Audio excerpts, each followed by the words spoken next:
We call this segment On the Fourth Period Market Rumblings alongside Dennis Bernstein and David Pagnotta. I'm Irfaan Gaffar. Guys, the New York Islanders general manager Lou Lamoriello came out and said that they've lost their captain, Anders Lee, to injury, not only for the rest of the regular season, but also the playoffs. Dave, where do the Islanders go from here? Yeah, it's a tough situation, no question. Before the injury, they were looking to bring in a scoring winger to play on the left side of that third line with Jean-Gabriel Pageau and Oliver Wahlstrom.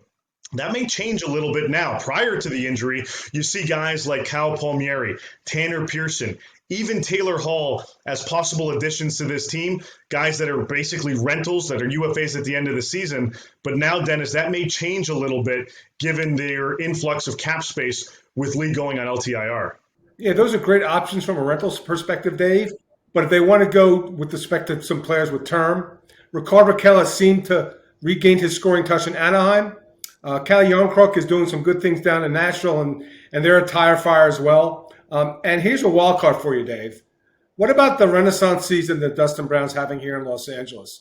Could he be an option? Leadership, scoring ability on the top line. He's played with a top center in Andrei Kopitar for a long time. Could he be an option as well? See, it's funny you mentioned that, Dennis, about Dustin Brown, because they lose their captain. Now, bringing in a guy with some leadership might interest the Islanders, won't it? It very well could be. He'd be a great fit. He's won 2 championships. He led those teams. So, while I don't think the Kings are shopping him because he's still part of their core and they need him to develop the youngsters, I still think that could be a viable option for the Islanders depending on what they want to offer Los Angeles. Dennis, you mentioned a guy from Nashville and Calle Jarnkrok earlier. If they want to get a little bit creative and move out some salary, Leo Komarov's got $3 million left on his deal next season.